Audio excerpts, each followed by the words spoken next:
Hey coucou! Il y a vraiment encore des travaux dans cet immeuble. Je n'en peux plus. Et il y a un chat qui s'incruste. Ok, donc vous avez tous décidé que c'était pas le jour de tournage aujourd'hui, c'est ça? Peut-être que c'est ça. Peut-être que le sort s'acharne car oui, aujourd'hui nous faisons une vidéo sur mes pires mensonges. Et c'est mal. Ouh, c'est mal. Mais parfois, dans certains mensonges, il y a tellement d'ingéniosité, de créativité, que si on fait abstraction de la mauvaise foi, le mensonge relève un peu du génie. Et oui, je le confesse, moi aussi, il m'est arrivé de mentir. Mais moi, je fais ça big, hein.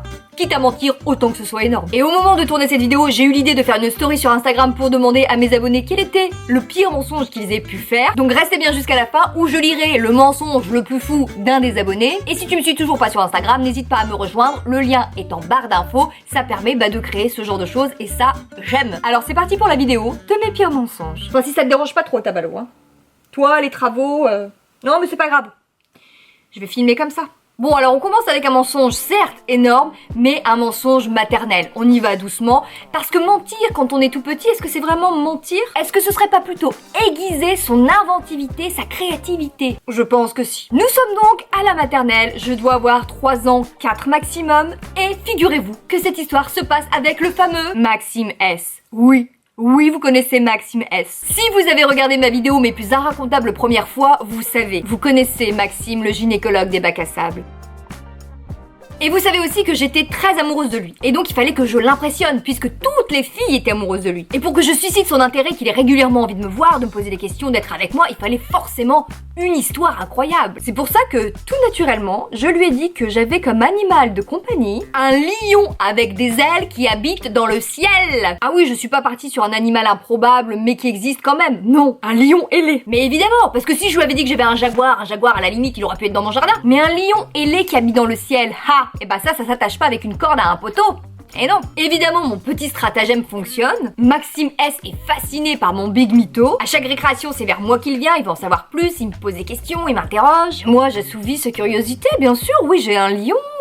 Bah en fait, je l'appelle et il descend du ciel, il vient me voir, on fait des balades. Ouais, ça dure comme ça pendant plusieurs jours. Je suis la reine du monde. Au passage, qui a dit que les tout petits étaient innocents? Non, parce que clairement, là, il y avait déjà une réflexion de manipulation pour la drague, hein. Donc je suis contente, Maxime m'aime bien, sauf que évidemment, arrive le moment où Maxime veut le voir, ce lion ailé qui habite dans le ciel. Bah il me demande de l'appeler, qu'il vienne, puisqu'apparemment c'est si simple. Là, je sens le doute s'immiscer dans le petit esprit de mon Maxime. Mais c'est la ressource, même à 3 ans, argument imparable. Ah mais je voudrais bien, mais si je l'appelle maintenant, il va se poser dans la cour, les enfants ils vont avoir peur et on va se faire disputer par la maîtresse.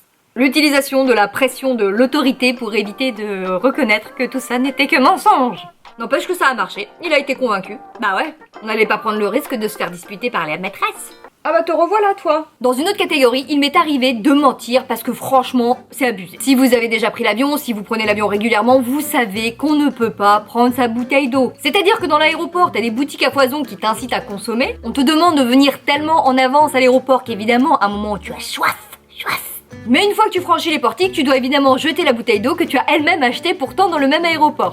Pip, vous ne passerez pas avec cette bouteille d'eau, oulala. D'habitude j'y pense, d'habitude je le sais, mais alors ce jour-là, je ne sais pas. J'ai oublié, je m'en souvenais plus. Quoi qu'il en soit, je venais tout juste d'acheter une bouteille d'eau. Une bouteille d'eau quasiment neuve dont le prix à l'unité équivaut au pack de 6. Et franchement, ça me saoulait de la jeter. Et alors que le type repère ma bouteille d'eau et s'apprête à la jeter, qu'est-ce qui me vient à l'esprit direct pour m'en sortir et conserver ma bouteille d'eau? Ah oui, je suis désolée, mais en fait c'est parce que je suis enceinte. J'ai vraiment besoin de boire beaucoup d'eau. Je ne sais pas.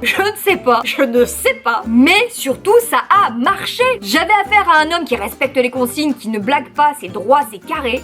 Un homme qui twist, qui devient hyper humain, plein de compassion et qui me dit: ah d'accord, dans ces cas-là, je comprends. Reprenez votre bouteille, bien sûr. Ah oui, je sais, c'est moche. J'ai joué sur la corde du sensible. Mais comme je ne mens plus, je ne mentirai pas sur le fait que j'étais si fière, mais si fière.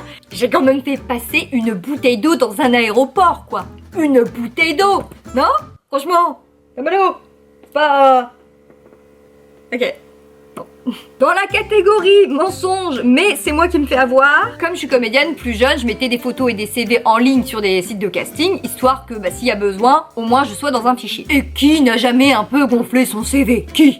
Moi j'ai jamais gonflé mon CV, hein. Oui, mais toi tu as 12 ans et tu es en 5ème. Bon, le truc à ce moment-là, c'est que j'ai une vingtaine d'années, j'ai pas non plus une expérience de dingue, j'ai joué dans 2-3 pièces, j'ai fait quelques petits trucs, mais des lignes, il faut en mettre. Et quand tu es comédien, étant donné que nous sommes très nombreux, l'idéal c'est de pouvoir se démarquer et se diversifier. Il y a même des comédiens par exemple qui prennent des cours d'escrime. Un comédien qui sait monter à cheval, c'est génial. Quand la production cherche un comédien qui sait monter à cheval. Et toutes ces spécificités, tu les mets dans la case autre. Bon bah moi je fais pas de cheval, j'ai jamais pris de cours d'escrime, mais j'avais pris quelques cours de hip-hop. Mais quand je dis quelques cours, c'est moins de 10. Sachant qu'en plus, et je l'ai déjà dit dans une précédente vidéo, j'ai un petit problème de rotation mentale dans l'espace. C'est-à-dire que on sent bien que je suis pas vraiment faite pour ça. Mais sur mon CV, ça me fait une ligne de plus, je le mets, initiation hip-hop. Pourquoi j'ai fait ça? Parce qu'un jour, je reçois un mail d'une productrice qui est hyper intéressée par mon profil pour réaliser un clip avec une exposition derrière de photographies de danseurs au corps en mouvement en hip-hop.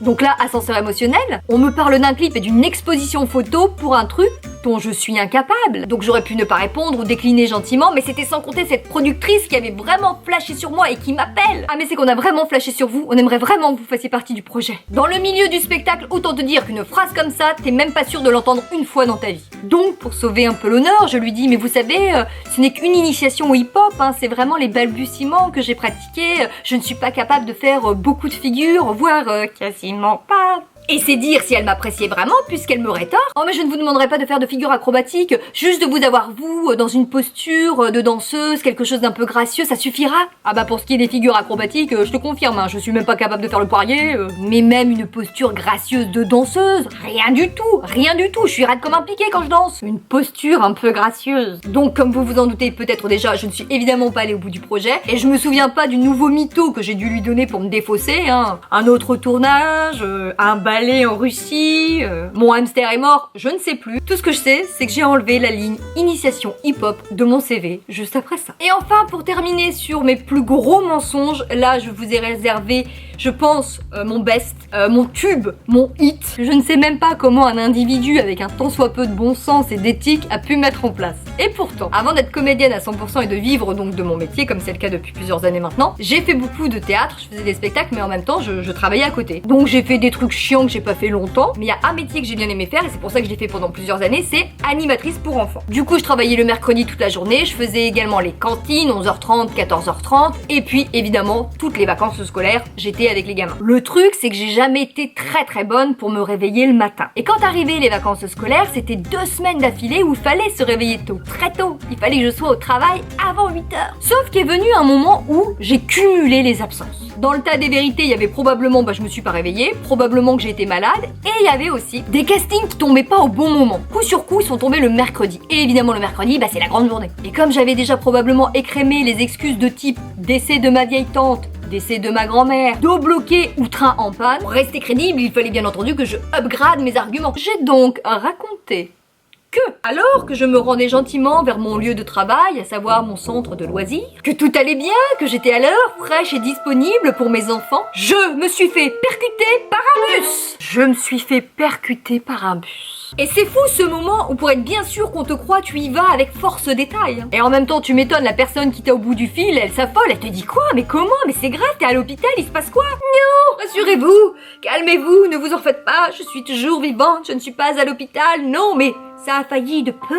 Parce qu'évidemment, quand tu te fais percuter par un bus, à mon avis, t'es plâtré jusque-là si tu t'en sors. Il fallait donc que je me fasse percuter suffisamment pour pas aller bosser, mais pas trop quand même parce que j'allais pas tenir l'excuse 6 mois avec une minerve. Me voilà donc en train de raconter mon histoire, que tout s'est passé au niveau du passage piéton. Alors que j'amorçais la marche, le feu pour le bus est passé au vert, alors il m'a tapé la jambe. Notez comme je précise quand même au redémarrage, donc suffisamment violemment pour ne pas aller bosser, mais pas pleine balle, sinon je serais morte. Mais un bus reste quand même un bus, il m'a quand même je suis tombée, il a fallu m'examiner évidemment et me mettre au repos. Mais ouf, on s'en est tiré de peu. Le problème c'est qu'un mensonge pareil, évidemment, ça s'étale dans le temps. Tu ne peux pas te faire percuter la cuisse par un bus et revenir fraîche comme un gardon la semaine d'après. Non, bien entendu. Mais pas de problème, je suis comédienne, j'interprète. Une semaine plus tard, je me rends donc dans mon centre de loisirs et je boite. Ça va mieux, mais je boite encore. Le problème c'est qu'en cours de route, j'ai oublié de quelle jambe je boitais. Au cours de la journée, je boitais, mais pas toujours de la même jambe. Alors dans ma tête au départ, j'étais focus, je m'étais fait percuter la jambe gauche. Mais je sais pas, des fois la droite, elle aussi, elle se sentait plus très bien. Et on me l'a fait remarquer. Dis-moi Céline, ce matin tu m'as pas dit que c'est ta jambe gauche qui avait été percutée? Si. Oui, si, c'est ça, si, mais parce qu'en fait c'est les ondes de choc, du coup ça se transfère à... je vais me prendre un petit Doliprane moi. Voilà, à ce jour, évidemment, je ne sais pas si au final, ils ont cru à mon mytho. Et pour terminer, en début de vidéo, je vous ai dit que j'avais envie de faire une story sur Instagram afin de récolter quelques petits mensonges venant de vous. Et si ce n'est toujours pas fait, rejoignez-moi sur Instagram, le lien est en barre d'infos, je vous attends, c'est parti. Ah, dans la catégorie balèze mais on comprend, il y a Sakura Saiki qui m'a écrit: j'ai loupé les inscriptions à la fac en 2e année. Bon, bah, pas cool. Et quand j'ai vu que la secrétaire allait être intransigeante, j'ai aussi compris que j'allais perdre une année. Mais enfin, mais tout de suite, on est avec toi, hein, on est plein de compassion. Regarde, moi et mon chat, il est plein de compassion. On pressent qu'il va falloir mytho.